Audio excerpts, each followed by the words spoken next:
I love that song. And I love the way she sings it. You know, to me, are you going to stand beside me or stand behind me, but don't stand in my way? What that's really saying is I'm honoring the voice of Spirit in me. I'm living my life as Spirit is telling me to live my life, and don't you try to stop me from doing that. That's right. And that's a real message, isn't it? Yes. Here's another message. If I put the technology in the computer, it might work. I have trouble with that. Our talk today is feeling the vision of treatment. Last month, I talked about treatment and the form. Treatment is our word for prayer, affirmative prayer. And so we have 5 steps in our prayer.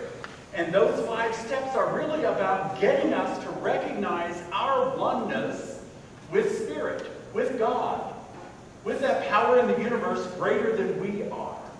And when we really align ourselves in our personal prayers with that power, that presence, then we can be unstoppable. Then you won't stand in my way, because no matter where you are, if you're in my way, you'll get run over. We each get to live our truth. And if you look around the world, you will see the diversity of Spirit everywhere. Because God expresses through each one of us and through each creation of nature. And just look at all the different birds. Look at all the different people. Look at all the different expressions of Spirit everywhere around us. So we can't say there's just one way to be. And newsflash, your way is not the only way. And my way is not the only way, and I can't tell you how to live your truth. What are we expecting in our prayers? You see, expectation is everything. And so are we expecting our prayers to be answered? Are we expecting our life to be good and very good? That's only something that you can answer for yourself.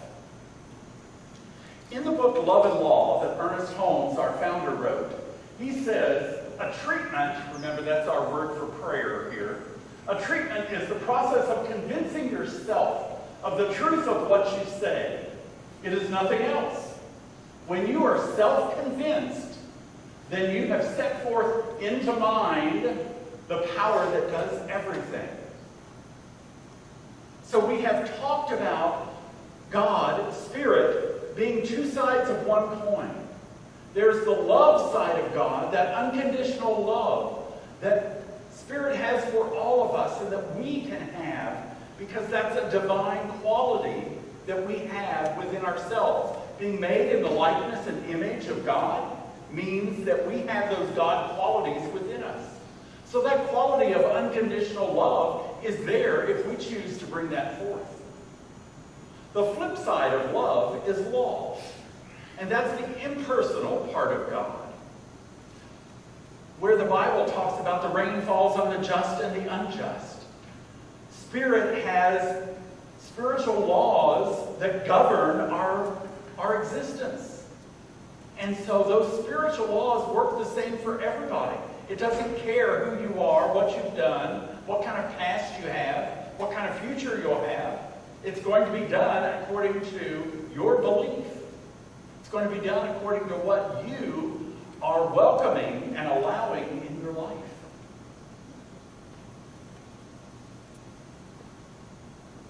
In Creative Mind and Success, he goes on and says, as far as the practitioner, and remember here we're all practitioners, because a practitioner is someone who practices their spiritual path. So, as far as a practitioner is concerned, all they have to do is convince themselves. Here their work begins and ends.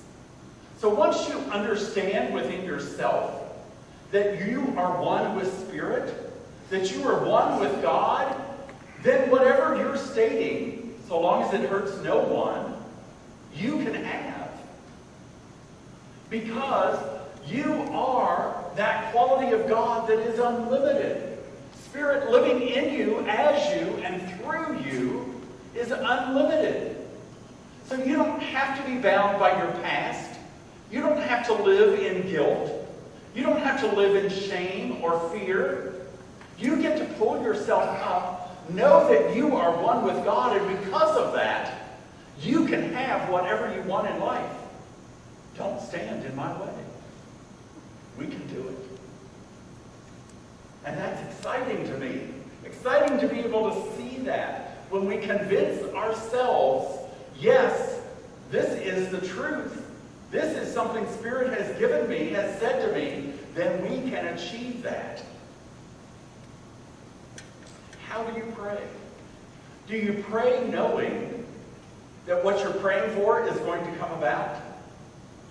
Or do you pray just hoping that God will hear and answer?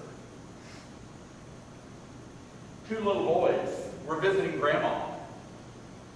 They were saying their prayers before they went to bed. And the youngest of the boys started praying very loud. I pray for a new bicycle! I pray for a new Nintendo! I pray for a new VCR! This may be an old story. He went on and on. And finally his older brother started nudging him. He's like, what are you doing? Why are you shouting your prayers? God is not deaf. He said, no, but Grandma is.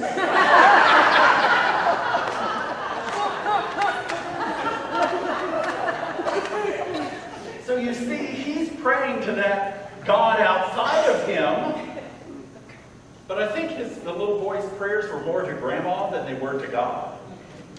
Don't you think so? So, as we pray, what are we expecting?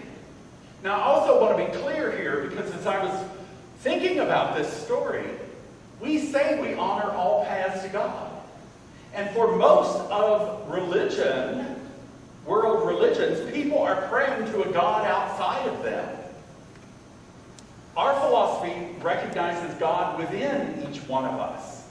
And so we can pray to that God within us.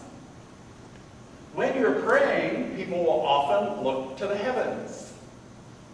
When you look to the heaven, it's metaphysically, because we're a metaphysical teaching, we're metaphysically looking to God, recognizing that there's something greater, something more than us. I shared with some of you that I went to Ruth Pike's memorial service, and her daughter was talking about every time her mother took a picture of them, she would say, look to the heavens. For she and her sister both, look to the heavens. So she said all of our high school pictures. Everybody else was looking at the camera. But she said, Joanne and I are looking to the heavens. Metaphysically, that means we're looking outside of us. We're looking to something greater, not outside of us, but something greater than us. And that is Spirit. That's divine intelligence. That's the law. That is God. Whatever name you want to put to it. So I'll share with you that I have I thought it was two major things going on right now, and then sitting here before I got up, I thought, there's another one. Two major things that are going on in my service work to this community and to you all. One, I'll be starting a series next week on the good to great process. And that's very exciting. Our leadership team has been working for the last 5 months studying this process. It's a business model that looks at how do organizations go from being a good organization to being a great organization. And now they've written a book on the social sectors and how it impacts social sectors. As a church, as a spiritual center, we are part of the social sector. So we're going to be talking about that for a few weeks and getting your input at the end of that service. But more about that next week. So that's one thing I have going on. The other is the building search that you heard about this morning. And that you're invited to come and view this property next Sunday after service at 12 noon. So thank you, Laura, for getting that set up for us. And as we look at this property, I think about what my vision has been about, since I've been here, but then I got very serious about this about a year ago. I typed up my vision for CSL Parker, what I was looking at here for us to move forward. And one of the ways that we could move forward is getting a building of our own. So it's very exciting to me to think about this and to dream about it.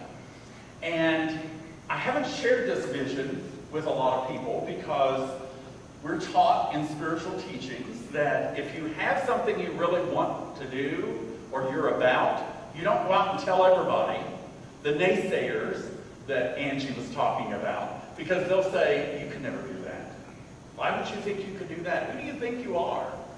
Have you had any of those voices in your life? So I haven't shared this vision with anyone, but I've prayed on it, I've meditated on it, and just been open to Spirit. So when we looked at this property, and this was the third property that we've looked at, I decided I should probably share this with Laura because she was leading this charge. Laura Gordon and Ann Grove are our property search team, if you will. So they're looking at different properties. So I shared this with her and I said, Laura, I have this vision and here I want to give this to you and share it so that you'll know. I said, it's very exciting to me because this property has a lot of the things on my list. I said, now, not everything is there. I said, for instance, one of the things that is on my list is that we have an outdoor secure play area for the children. That's important. So I'm sharing this with her, and Laura is very in touch with Spirit. She's very intuitive. And she's standing there looking at me, and she said, Reverend Rick, turn around. Okay. So I turned around, and across the street is Goddard School that has an outdoor secure play area for the children. She said, you didn't specify it had to be on our property.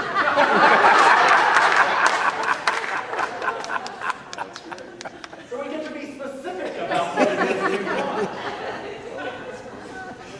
So I have my nice little list here, and guess what? It's there. It's there. It's just not on our property. So I get to look at myself and the growth I have in what I'm doing. You see, this is an ongoing process. The other thing that I'll share with you is that I'm not attached to this building. It's kind of surprising for me, but I'm not really attached to it. And I have been back and I've looked at the building. I've sat in the parking lot before. I've prayed about this. And what I recognize is this is not my decision. This is a decision that we as a spiritual community will make. And so that's why it's important that we get your input on this building. Will this work for us? Is this where you want to go? Part of the process that I'll be introducing next week and that we'll be talking about for several weeks, this good to great process, what comes out of that is developing a 30-year goal.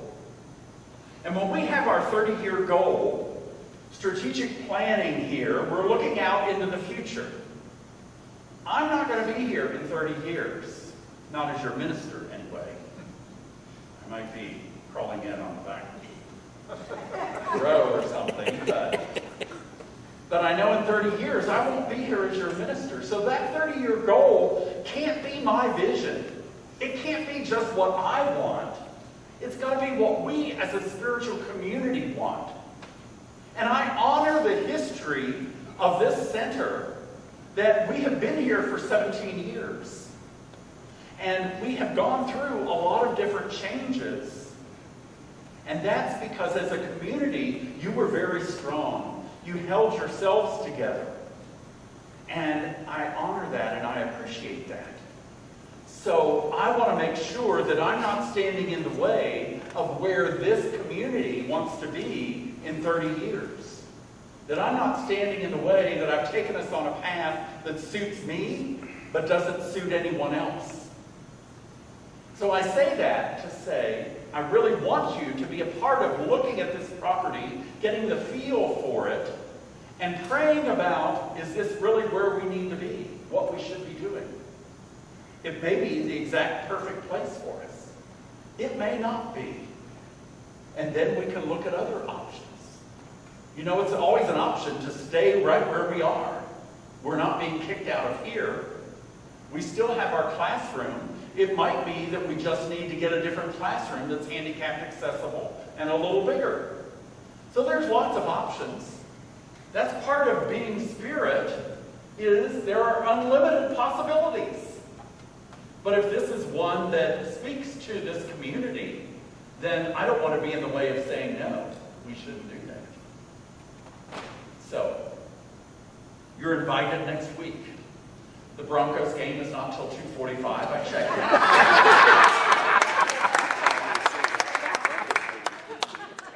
So this is at noon. You'll be able to see the property and still get to the game. Or watch the game anyway. I know that Spirit will give us the right answer. My goal here is not about getting a building and having this building, but my goals as your spiritual leader, as the senior minister here at CSL Parker, my goals are really to help you transform your thinking in all areas of your life. My goals are to help you use the Science of Mind principles to create the best life you can create for yourself. My goal is really to promote your spiritual growth. And there's many ways that can happen. Through classes, through conversations, through book studies, through support groups. There's lots of ways that can look. That's where my focus is. And that's why we have a property search committee, why we have a financial committee. It's not me. I want you to be able to be empowered to do what you want to do as a spiritual community. And I don't want to stand in the way, and I don't want to take us in a path that we don't need to be going. So that's why I'm pleased with the non-attachment. I had a member say this morning, well, that's very Buddhist of you. It's the truth. And my truth is, I want you all to have what you want.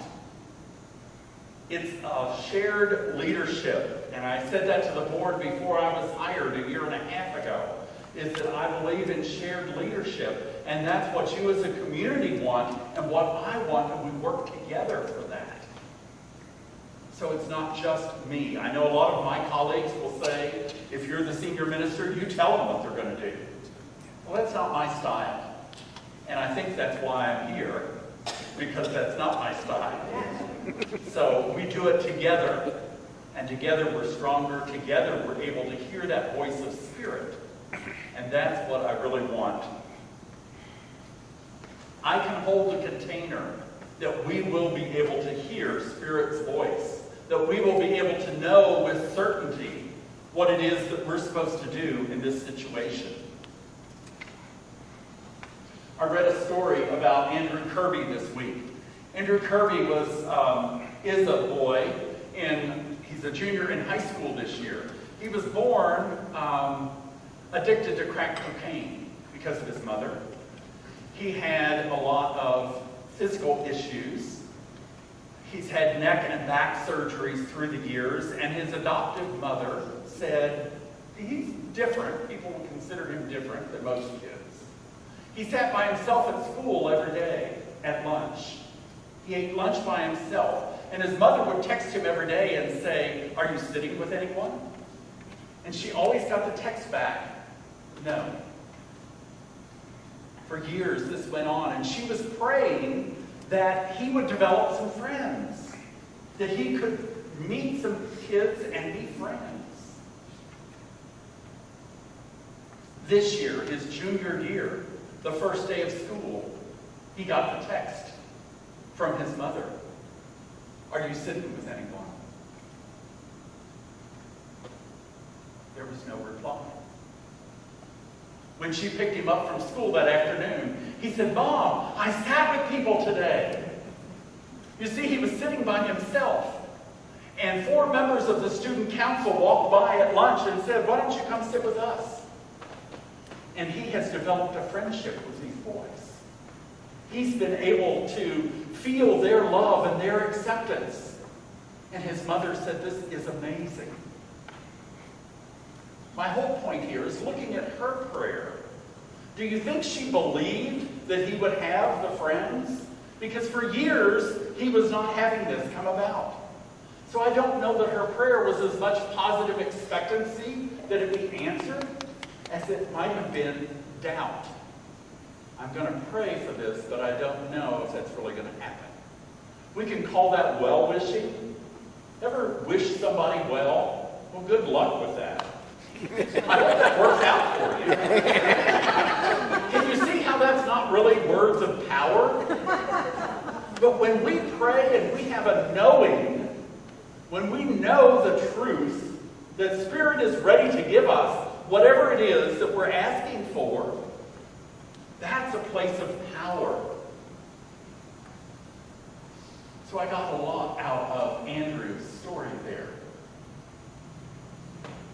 In Living the Science of Mind, Ernest Holmes says, "A combination of feeling the divine presence and making statements into the law of mind constitutes both inspirational and scientific spiritual mind treatment." So this is a formula that we do with our treatments. And we're combining the feeling along with the statements. Ernest has told us that the more feeling we put into our prayer, the quicker we will have the answer. It will come about when we really feel it. He goes on to say, "Therefore, it's plain that such treatment is not well-wishing or hoping. It's not longing." So in other words, don't have that doubt there. Have that knowing. It's a bold, flat, definite, predetermined statement. Concise, clear, and dynamic. So that's the message. Is that when we pray, we want to make sure that we're praying in a bold, clear, dynamic way. That we know what it is we're asking for. We don't have to outline it to God, every detail. Although we might want to say that the secure play area is on our property.